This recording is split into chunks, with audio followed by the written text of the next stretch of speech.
సరే శ్రీల ప్రభుపాదులు వారు నాకు అంత మేరాన్ని పలికిస్తారు, నేను అంత మేరాన్ని పలుకుతాను.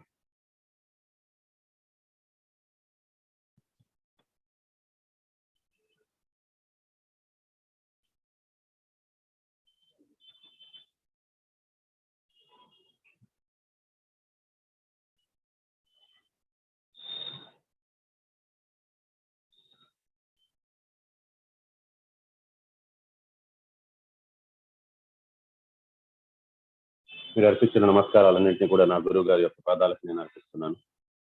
ఓం అజ్ఞానతిమిరంధస్య జ్ఞానాంజన శలాకయ చక్షుర్మిలితం యేన తస్మై శ్రీ గురవే నమః.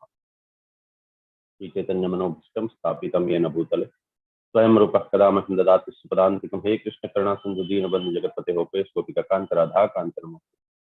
సప్త కాంచన గౌరాంగి రాధే వృందావనేశ్వరి వృషభానుసుతే దేవి ప్రణమామి హరిప్రియ వాంఛా కల్పతరుభ్యశ్చ కృపా సింధుభ్య ఏవ చ పతితానాం పావనేభ్యో వైష్ణవేభ్యో నమో నమః. नमः ओं विष्णुपादाय कृष्ण पृष्ठाय भूतले श्रीमते जय पताक स्वामी नित्य नामनि. नमो आचार्य पादाय निताय कृतप्रदाय दामोदाय नगर ग्रामचारिणे. नमः ओं विष्णुपादाय कृष्ण पृष्ठाय भूतले श्रीमते भक्ति वेदांत स्वामी नित्य नामनि. नमस्ते सरस्वती देवी गौरवाणी प्रचारिणे निर्विशेष शून्यवादी पाश्चात्य देशतारिणे. श्री कृष्ण चैतन्य प्रभु नित्यानंद श्री अद्वैत गदाधर श्रीवास आदि गौर भक्त वृंदा.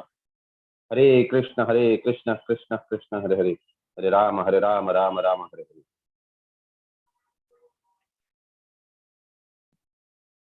అమల పురాణం శ్రీమద్ భాగవతం 3వ స్కందం 14వ అధ్యాయం 51వ శ్లోకం.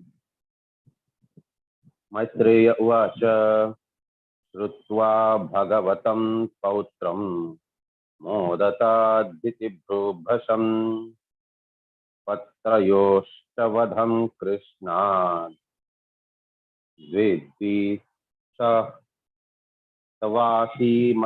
వాసీన్ మహాన్మనాః. Translation: The sage Maitreya said, hearing that her grandson would be a great devotee and that her sons would be killed by Krishna, Diti was highly pleased in mind. Purport by Srila Prabhupada, Jai Srila Prabhupada. Diti was very aggravated to learn that because of her untimely pregnancy, her sons would be demons and would fight with the Lord. But when she heard that grandson would be a great devotee and that her two sons would be killed by the Lord, she was very satisfied. So, Diti Deviki ఒక roller coaster ride లాగా.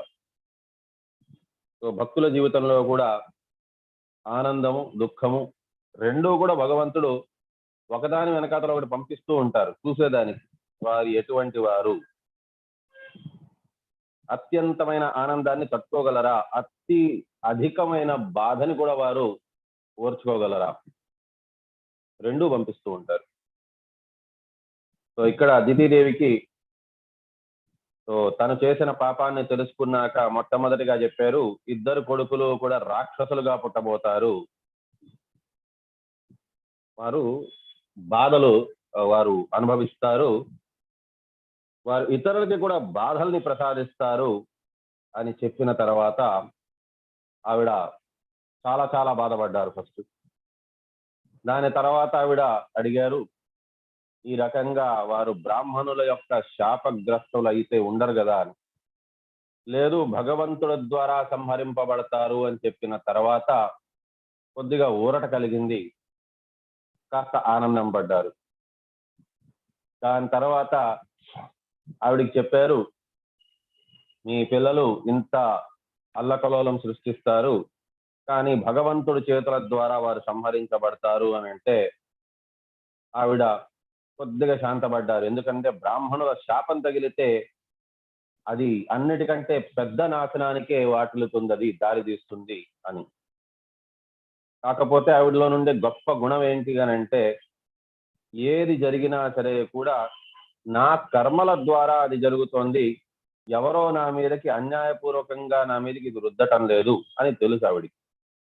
కానీ ఈ లోకంలోని ఎవరికైనా కష్టాలు వచ్చిందని అంటే నాకే ఎందుకు, నేనేం తప్పు చేశాను, నేనేం పాపం చేశాను అనేసి నాకు అంత కష్టం. సో ఇంతమంది ఉన్నారు, వారికి ఎవరికో కష్టాలను ఇచ్చి ఉండొచ్చు కదా, బాధలను వారికి ఇచ్చి ఉండొచ్చు కదా, నాకెందుకు ఇచ్చారు? ప్రతి ఒక్కరు అదే అనుకుంటారు.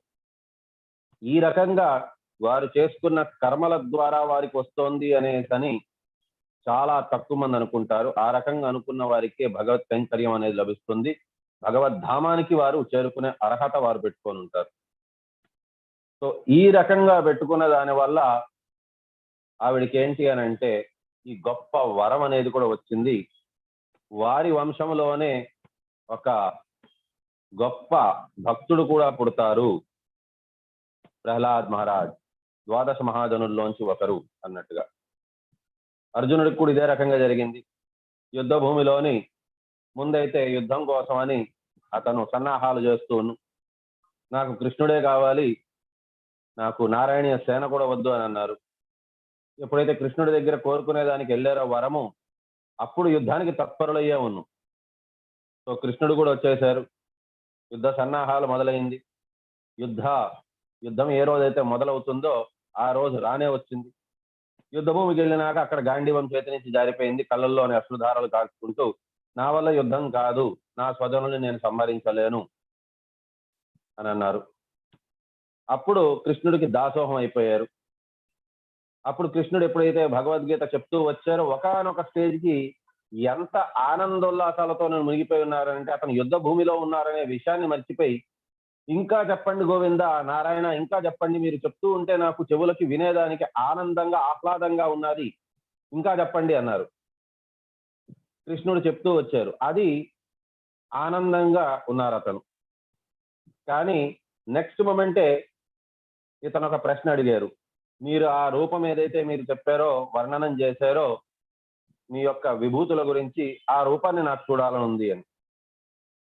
సరే అలాగే జరుగుగాక అని చెప్పని అతనికి దివ్య నేత్రాలు ఇచ్చి ఎప్పుడైతే ఆ విశ్వరూపాన్ని చూపించారో మళ్ళీ భయాందోళనకి గురైపోయారు. ఇంతకు ముందు అయితే కేవలం చేతి నుంచి గాంధీవం జారిపోయింది, అతను నేల మీద కూర్చోను. ఇప్పుడైతే అతనికి చెమటలు పట్టేసి భయాందోళనకి గురైపోయి ఉన్నారు. మాటలు కూడా తడబడుతూ వచ్చాయి ఈసారి. ఈ రకంగా జరిగింది. అంటే ఒకసారి కష్టము, ఒకసారి ఆనందము, ఆ రకంగా ఇవ్వడం భగవంతుడికి మాత్రం సాధ్యం. అది ఆయన భక్తులకు అందరికీ ఈ రకంగా జరుగుతుంది. మనకందరికీ అందుకోసం చెప్పింది ఏంటి అంటే, మాతృస్పృశ్యస్తు కౌంతేయ శీతోష్ణో సుఖ దుఃఖద ఆగమో పాయినో నిత్య తాం స్థితిక్షస్వ భారత. తట్టుకోవాలి. ఎందుకు తట్టుకోవాలి అని అంటే, ఏ రకంగా అయితే శీత ఉష్ణాలు చలికాలం ఎండాకాలం మనం అడగకుండానే వస్తాయో, అదే రకంగా సుఖ దుఃఖద, సుఖము దుఃఖము కూడా అదే రకంగా వస్తుంది. మీరు దేన్ని కూడా అది మీరు అనుభవిస్తున్నారు అన్నట్టుగా అనుకోవద్దండి. మీ శరీరం అది, శరీరానికి మాత్రమే అదంతా కష్టాలు సుఖాలు. ఆత్మస్వరూపానిగా మీకు అది కష్టము కాదు, ఇది సుఖము కాదు. ఇవంతా కూడా ఎవరు చేసుకున్న కర్మల యొక్క ఫలితమే. ఈవెన్ ఎవరైతే దితీదేవి యొక్క కడుపులోని, వారి యొక్క గర్భంలోని జననం తీసుకోబోతారో వారు చేసుకున్న ప్రారంధం కూడా ఉంటుంది. ఇది ఈవిడ చేసుకున్న ప్రారంధం మాత్రమే కాదు. కాకపోతే ఈ వంశంలో పుట్టిన దాని వల్ల దితీదేవికి కూడా ఆ భక్తి ఉన్న దాని వల్ల భగవంతుడు ఏది చేసినా సరే కూడా ఆలోచించి ఎండ్ టు ఎండ్ అది మీట్ అయ్యేలాగా చేస్తారు. దితీదేవి కూడా గొప్ప భక్తురాలు. కాకపోతే ఆవిడ చేసిన, తెలియకుండా ఒక చేసిన పొరపాటు వల్ల ఆవిడకి పనిష్మెంట్ ఇచ్చారు. అట్ ది సేమ్ టైం ఆవిడ భక్తి కూడా ఉన్నది కాబట్టి ఆ భక్తికి మెచ్చుకొని ఒక భక్తుడు వాళ్ళ వంశంలోనే జన్మ తీసుకునేలాగా చేశారు. సో 7వ స్కందంలో మనకు తెలుస్తుంది, ఆ ఒక్క భక్తుడు వల్ల, ప్రహ్లాద్ మహారాజు వల్ల 100 తరాలు ముందు 100 తరాల తర్వాత వారు కూడా తరించిపోతారు అని. వారందరూ కూడా భగవంతుని లోకానికి చేరుకుంటారు. ఈ రకంగా దితీదేవి తెలియక చేసిన పొరపాటుని కూడా మన్నిస్తూ ఆవిడను కూడా భగవంతుడి లోకానికి తీసుకొని వెళ్ళడం అనేది జరుగుతుంది అనేది మనం చూడబోతాం 7వ స్కందంలోని. సో ఈ రకంగా రోలర్ కోస్టర్ రైడ్ అనేది భగవంతుడు ఇస్తూ ఉంటారు. As the wife of a great sage and the daughter of great Prajapati Daksha, she knew that being killed by the personality of Godhead is a great fortune. ఎంతమంది కండి లభిస్తుంది భగవంతుని ద్వారా సంహరించబడడం అనేది? అందరికీ రాదు. అది ఆ అహోభాగ్యం అనేది అందరికీ రాదు. రాక్షసులలోని కూడా అందరినీ కూడా భగవంతుడు సంహరించారు. ఈవెన్ ఇంతకు ముందు కూడా చూసాము, బ్రాహ్మణులు ఎవరినైతే శాపం ఇస్తారో అటువంటి వారికి భగవంతుడు కూడా అక్కడికి రావాల్సిన అవసరం లేదు. కాకపోతే ఎప్పుడైతే భక్తులు వారి యొక్క అసమర్థతని ప్రకటించుకుంటారో, మేమేం చేయలేము, మేము వారిని శపించదలుచుకోలేదు కూడా, మా వల్ల కాదు, ఇంకా నా రాతలో ఏది రాసిందో దాన్ని నేను అనుభవిస్తూ ఉంటాను అంతే అన్నట్టుగా ఎప్పుడైతే వారు ఎవరిని ద్వేషించకుండా వారికి వచ్చే కష్టాలన్నిటినీ కూడా అనుభవిస్తూ ఉంటారో, ఇర్రెస్పెక్టివ్ ఆఫ్ ఎవరు వారిని ఇబ్బంది పెడుతున్నారు అనేది చూడకుండా స్టిల్ అందరికీ మంచి జరగాలి అని కోరుకుంటూ ఎవరైతే వారి విధియుక్త ధర్మాలను చేసుకుంటూ ఉంటారో వారి ప్రొటెక్షన్ కోసమని భగవంతుడు వస్తారు. కానీ ఇంతకు ముందు దీంట్లో కూడా చూసాము శ్లోకాల్లోని, ఎప్పుడైతే ఆ బ్రాహ్మణులు తన తపోశక్తిని వాడుకొని ఇతడు వాళ్ళని వారు శపించే దానికోసం వాడతారో అటువంటి వారికి వారు ఓన్గా వారు చేసుకోగలరు, వారి ఓన్గా వారు ఏదైనా కర్మలు చేసుకోగలరు, వారిని వారే ప్రొటెక్ట్ చేసుకోగలరు. అందుకోసమే భగవంతుడు రారు. ఒకసారి ఆలోచించి చూడండి, ఆవులు లేకపోయిందా ఇతర జంతువులకి వాటికి ఏంటంటే పాదరక్షలు అనేది ఉండవు, ముళ్ళల్లోని రాళ్లలోని రప్పల మీద వాటన్నిటి మీద తిరుగుతూ ఉండాలి. మనం మాత్రం పాదరక్షలు పెట్టుకుంటాము, చెప్పులు వేసుకుంటాము. కాబట్టి భగవంతుడు మనకి పాదాలను కూడా అదే రకంగా ఇచ్చారు. మనం చెప్పులు లేకుండా నడిచామంటే మనకి ఏ చిన్న రాయి కంకర రాయి గుచ్చుకున్నా సరే కూడా మనకి నొప్పి వేస్తుంది. కానీ అదే ఆవులో ఆ అడవి జంతువులు కానీ లేకపోయిందా ఇతర జంతువులు ఏదైనా సరే కూడా నడిచినట్లయితే వాడికి కిందన గిట్టలు ఉంటాయి. న్యాచురల్ గా భగవంతుడు వారికి పాదరక్షలు ఇచ్చారు, వారికి ఇబ్బంది కానియకుండా. సో ఈ రకంగా భగవంతుడు ఎవరైతే ప్రొటెక్షన్ చేసుకోలేరో వారిని ప్రొటెక్ట్ చేసేదానికి వస్తారు. ఎవరైతే వారిని వారే ప్రొటెక్ట్ చేసుకునే సక్షములో అటువంటి వారికి సపరేట్ గా భగవంతుడు రారు. సో ఈ రకంగా భగవంతుడి ద్వారా సంహరించబడతారు అని అంటే వారి యొక్క అహోభాగ్యం అది. సో అది ద్వితీయదేవికి తెలుసు. Since the Lord is absolute, his acts of violence and non-violence are both on the absolute platform. There is no difference in such acts of the Lord.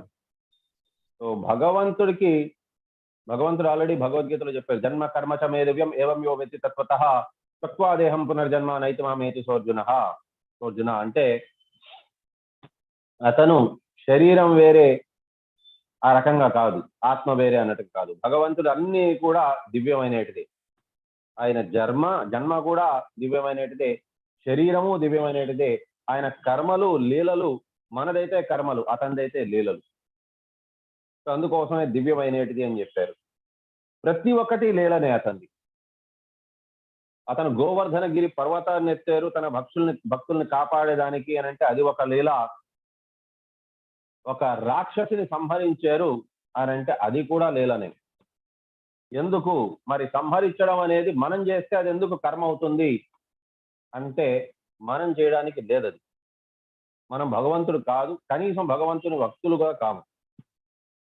కాబట్టి మనలాంటి వారు అది చేసేదానికి అర్హత లేదు. భగవంతుడికి మాత్రం ఏదైనా చేసే అర్హత ఉంది. భగవంతుడు ఒకవేళ భక్తుడిని ఉద్ధరించేదానికి చేశారనంటే అది ఒక దివ్యమైన కర్మ.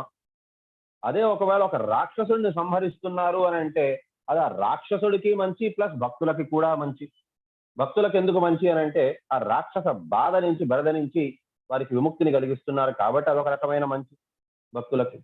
And at the same time ఆ రాక్షసులకి, ఆ దానవులకి, ఆ అసురులకి కూడా మంచిది. ఎందుకనంటే వారికి గోలోకం లభించబోతోంది కేవలం భగవంతుడి ద్వారా సంహరించబడిన దాని వల్ల. A demon killed by him attains the same result as the one who attains liberation after many births of penance and austerity. So ఎన్నో జన్మలు తపస్సు మరియు యోగము చేసుకున్న దానికి యొక్క ఫలితం ఏదైతే ఫలస్వరూపంగా వారు ఏ లోకానికైతే చేరుకుంటారో భగవంతుని ద్వారా సంహరించబడిన వారు కూడా అదే లోకానికి చేరుకుంటారు. అలా అని మనము అటువంటి అసురుల్లాగా అవ్వాలి అనేసి అయితే ఎప్పుడు అనుకోకూడదు. భక్తుల్లాగా అయ్యేదానికనే, అందుకోసమనే శ్రేయాన్ స్వధర్మో విగుణ పరధర్మాత్ స్వనిశ్చితాత్ స్వధర్మే నిధనం శ్రేయ పరధర్మో భయావహ. మనం అందరం భక్తులు అయ్యేదానికోసం పుట్టాం.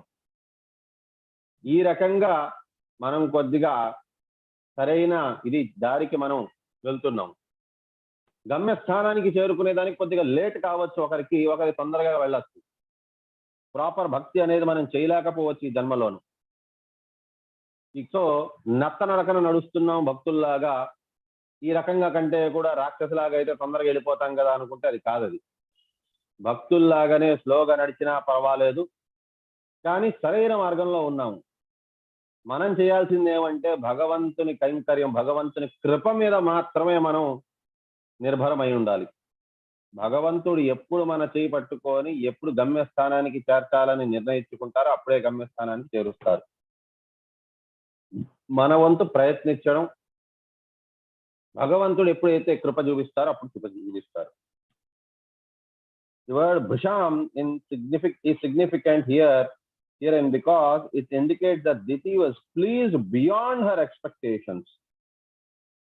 So ఆనందం కంటే కూడా ఏదైనా ఎక్కువ ఉన్నది అని అంటే ఆ అనుభూతిని చెందుతున్నారు దితీదేవి. ఎందుకనంటే తన పుత్రులు భగవంతుడి ద్వారా సంహరించబడతారు. చెడు కర్మ అయితే అయిపోయింది, కానీ తన పుత్రులు భగవంతుడిచే సంహరించబడతారు. మరియు తన మనవడు ఒక గొప్ప భక్తుడు కాబోతారు. ఇది ఒక డివోటీకి ఉండవలసిన లక్షణం, ఆలోచన విధానం. మనం ఎవరినైతే రాక్షసులు అనుకుంటున్నామో అటువంటి రాక్షసుల యొక్క తల్లి ఈ రకంగా అనుకుంటున్నారు. అంటే దీన్ని బట్టి నాలాంటి వారి ఆలోచన ఇంకా తక్కువ అని చెప్పని తెలుసుకోవచ్చు. 15వ అధ్యాయం 1వ శ్లోకం. మైత్రేయ ఉవాచ ప్రజాపత్యం తు తత్తేజః పరతేజోహనం దితిః దధార వర్షాణి శాతం శంకమానాసురార్దనాత్. Translation. Sri Maitreya said, "My dear Vidura, Diti, the wife of sage Kashyapa, could understand that the sons within her womb would be cause of disturbance to the demigods. As such, she continuously bore the powerful semen of Kashyapa Muni, which was meant to give trouble to others for 100 years." Purport by Srila Prabhupada. Jai Srila Prabhupada. The great sage Maitreya was explaining to Vidura the activities of the demigods, including Lord Brahma. When Diti heard from her husband that the sons she bore within her abdomen would be the cause of disturbances to the demigods, he was not very happy. There are two classes of men, devotees and non-devotees. Non-devotees are called demons and devotees are called demigods. No sane man or woman can tolerate the non-devotees giving trouble to devotees. Diti therefore was reluctant to give birth to her babies. She waited for 100 years so that at least she could save the demigods from the disturbance of that period. So 100 ఏళ్ళు ఆవిడ ఏదో ఒక రకంగా కాపాడదాము, 100 ఏళ్ల దాకా ఈ రాక్షసులని పుట్టనీయకుండా ఉంచుదాము అనేసని అని అనుకున్నారు. కాకపోతే అది కాని పని. 100 ఏళ్ల దాకా ఆవిడ ఏదో ఒక రకంగా ఉంచారు, కానీ 100 ఏళ్ల తర్వాత అయినా సరే కూడా జన్మని ఇవ్వాల్సిందే. Just 1 minute.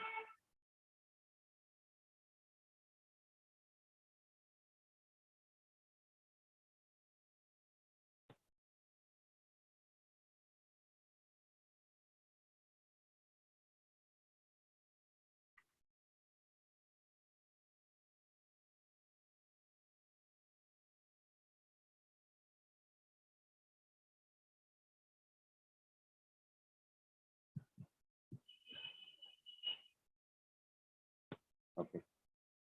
So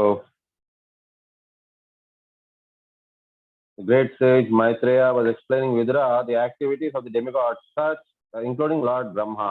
When Diti heard that her husband and the sons she bore were within her abdomen would cause disturbances to the demigod, she was not very happy. There are two classes of men, devotees and non-devotees. Non-devotees are called demons and the devotees are called demigods. Okay, మనకి 16వ అధ్యాయం దైవ అసుర సంపద విభాగ యోగంలో కూడా భగవంతుడు చెప్పారు, గో భూతా సర్వే సర్గౌ లోకేస్మిన్ దైవ అసుర ఏవచ. అంటే రెండు రకాల మనుషులు ఉంటారు, ఒకరు దైవీ గుణం కలిగిన వారు, ఒకరు అసురీ గుణం కలిగిన వారు. సో దైవీ గుణం గురించి మనకి చెప్పేశారు ఆల్రెడీ. సో కొన్ని గుణాలు చెప్పారు, 21 గుణాలు. ఆ 21 గుణాలు కూడా కలిగిన వారు, సో వారు దైవ గుణాలు కలిగిన వారు. కానీ అసురీ గుణాల గురించి చాలా ఎక్కువగా చెప్పారు. దంభో దర్ప అభిమానశ్చ క్రోధ పౌరుషమేవచ. సో అజ్ఞానం అభిజాతస్య పార్థాం సంపదమాసురీం. సో ఈ రకంగా వారు అసురీ గుణాలు కలిగిన వారు గురించి కూడా చెప్పారు. ప్రవృత్తిం చ నివృత్తిం చ జనానాం విదురాసురః న శౌచ్యం న చాపిచాచారో న సత్యం తేషు విద్యతే. ఈ రకంగా అసురీ గుణాలు కూడా కలిగిన వారి గురించి చెప్పారు. సో సింపుల్ లాంగ్వేజ్ లో చెప్పాలి అని అంటే అసురీ గుణం కలిగిన వారెవరు, దైవీ గుణం కలిగిన వారెవరు అని అంటే, దైవీ గుణం అనేవారు భగవంతుడి మీదే భారం వేస్తారు, వారు భక్తులు. అసురీ గుణం అని అంటే భగవంతుణ్ణి కృష్ణుణ్ణి తప్పించి ఇతర ఇంకెవరిని నమ్మినా సరే కూడా వారందరూ కూడా అసురీ గుణమే. మరి మీరు అడగచ్చు, ఏం ప్రభుజీ మరైతే మిగతా దేవీ దేవతలు వినాయకుడు శివుడు వారిని నమ్మిన వారు కూడా అసురీ గుణాలా అంటే డిపెండ్స్. వారు ఏ రకంగా కొలుస్తున్నారు మిగతా దేవీ దేవతల్ని. వారందరినీ కూడా కృష్ణుడు యొక్క రిప్రజెంటేటివ్స్ లాగా వారిని పూజించిన దాని వల్ల కృష్ణ భక్తి మనకి కావాలి అని ఇతర దేవీ దేవతల్ని పూజలు చేస్తే అది దైవీ గుణమే అవుతుంది, వారు భక్తుల కేటగిరీ కిందకే వస్తారు. కానీ అదే వారిని మీరు ఎవరైనా సరే కూడా ఇతర దేవీ దేవతల్ని కొలుస్తున్నారు కానీ ఏదో ఒక లబ్ధి పొందేదానికి అని అంటే వారు అసురీ గుణమే. ఫర్ ఇన్స్టెన్స్, రావణాసురుడు కేవలం శివుణ్ణి పూజించేవారు, ఎందుకు అని అంటే ఆయనకి ఏదో లబ్ధి కావాలని చెప్పారు కాబట్టి అసురీ గుణం. హిరణ్యకశిపు బ్రహ్మనే పూజించేవారు, ఎందుకు అని అంటే ఆయన ఏదో లబ్ధి పొందుదామని, అసురీ గుణం.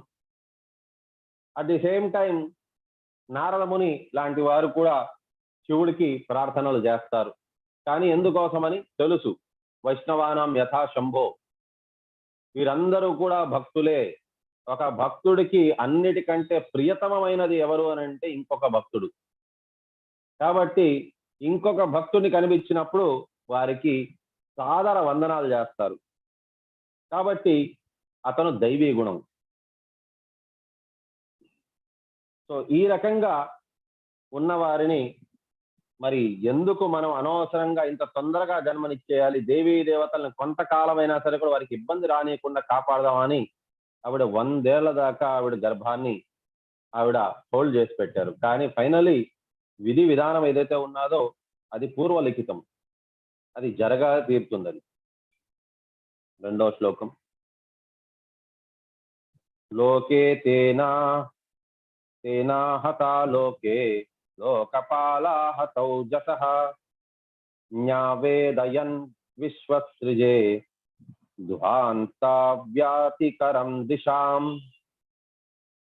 Translation: by the force of the pregnancy of Diti, the light of the sun and the moon was impaired in all the planets, and the demigods of various planets being disturbed by that force asked the creator of the universe, Brahma, what is the expansion of darkness in all directions?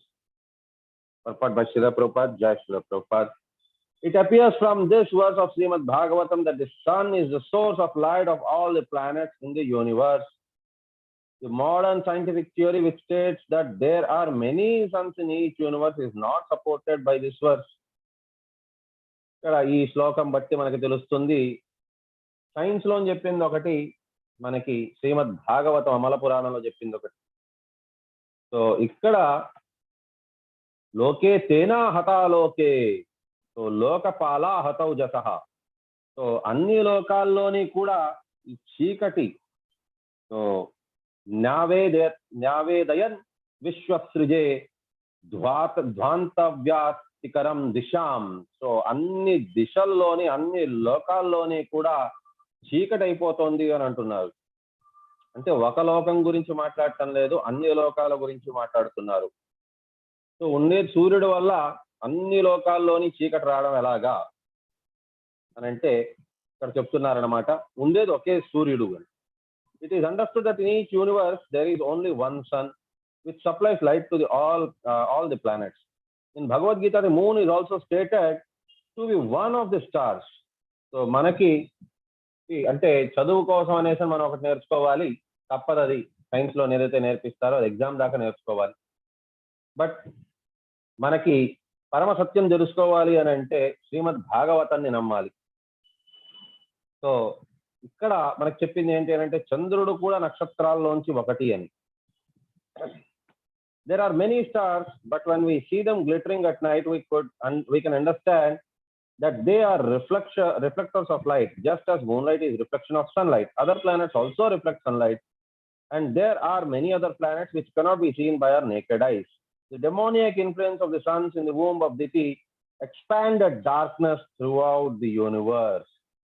ఆ గర్భములో నుండే ఆ దైత్య శిశువులు వారు ఎప్పుడైతే పుట్టబోతారో వారి ద్వారా ఇది లోకమంతా కూడా అల్లకల్లోలం అయిపోతుంది, ఇబ్బందుల పాలవుతుంది.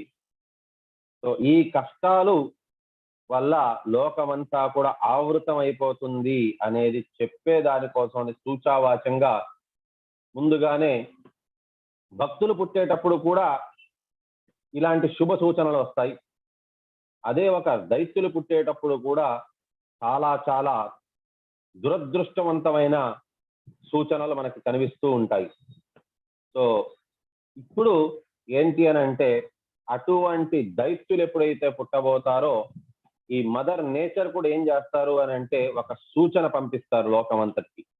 సో అంధకారంలోని మునిగిపోయి ఉన్నది. దేవాది దేవుడు కృష్ణుడు పుట్టినప్పుడు కూడా ఇలాంటిదే ఒక ఇది సన్నివేశం వచ్చింది.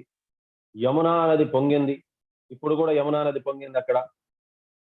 సో ఒకప్పుడు కృష్ణుడు పుట్టినప్పుడు యమహ పొంగి ప్రవహించిందంట. ఇప్పుడు కూడా పొంగి ప్రవహిస్తోంది అక్కడ. యమునా నది వరదల వల్ల పొంగి ప్రవహిస్తోంది.